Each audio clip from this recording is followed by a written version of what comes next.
Hi gang, Scott Davenport here and welcome to In Post. Thanks for joining me today. I want to make a special thank you to all the subscribers to the channel. I really appreciate that you subscribed. It's wonderful to see the numbers slowly creep up week after week. I've said many times it's not a numbers game, but subscribing lets me know that you're getting value out of the videos. That encouraged me to come back, sit down, and make another one. Like today's In Post video, I'll show you one of the photos from the Point Arena Lighthouse. I shared this location earlier in the week on In the Field, and this is kind of like the classic photo of a lighthouse, the land that it's protecting. And as I was working through it, the one thing that really made the photo, become alive was just good old-fashioned HSL adjustments.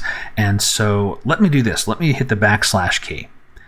And this is the original photo. So the colors there, it's kind of dim. It's pre-dawn. It's this blue hour. There's not really any artificial light to mix with the ambient light. But then if I just turn off the HSL panel, let me put my cursor on here so you can see where I'm pointing.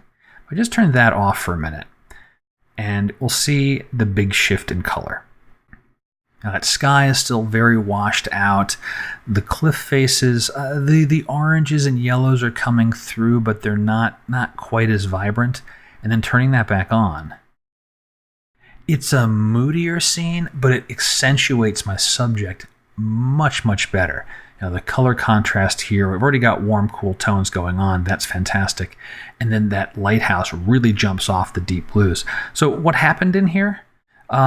A few things. A couple were surprising to me as I worked through them. How I normally work through with HSL, I'll pick one of these double-headed arrows in Lightroom, or if you're using another tool, on one Luminar, whatever you're using, something that will give you an indication of what the tones are. So as I move the cursor around on the photo, look over on the right-hand side in the HSL panel. So I'm hovering over the sky, I expect to see blue. I move into the cliff faces, I expect to see oranges and yellows. And you can see that little swatch is moving around and changing as I cross boundaries between colors.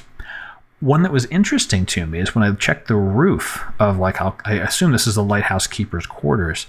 That was actually in the magenta range. I was expecting it to be red. It was magenta. And that told me, number one, I wanted to shift some hues around. So the sky was a fair amount of blue and quite a bit of aqua, as it turns out, in the lighter parts of the sky. And that I didn't fully appreciate that initially. After adjusting blues, I visited the aquas to shift them more toward blue. But this magenta shifting the hue more toward red. So this roof will pop a little bit.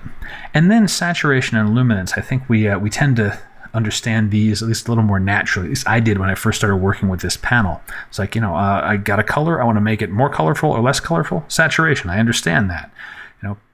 Increased red, orange, and yellow, and pretty healthy numbers. This is actually kind of high for the reds, oranges, and yellows. They tend to be very sensitive to saturation. So I was a little surprised at how much I increased them to get these colors to come out. But keeping in mind, by having the hue shift on magenta toward red, when I adjust red saturation, I'm starting to play with this, and I could actually do a little more in the magenta saturation as well, but I just didn't notice that was making a difference for the photo. One less thing for Lightroom to track, one little tiny bit of improvement on speed. And then the last was darkening the blues. And that's really what get that sky, kind of just brought down in tone and let that lighthouse really pop out. So one more time, adding all those things together with just HSL. Before the HSL, and then after. To me, it's a world of difference, and as much as I enjoy my other editing tools and adding filters and glows and things, sometimes just some basic color work is all that's needed. So that was a good reminder to me as I was working through these lighthouse photos. That's going to do it for the video. I hope you enjoyed it. If you did, let me know somehow. Comments on the video below.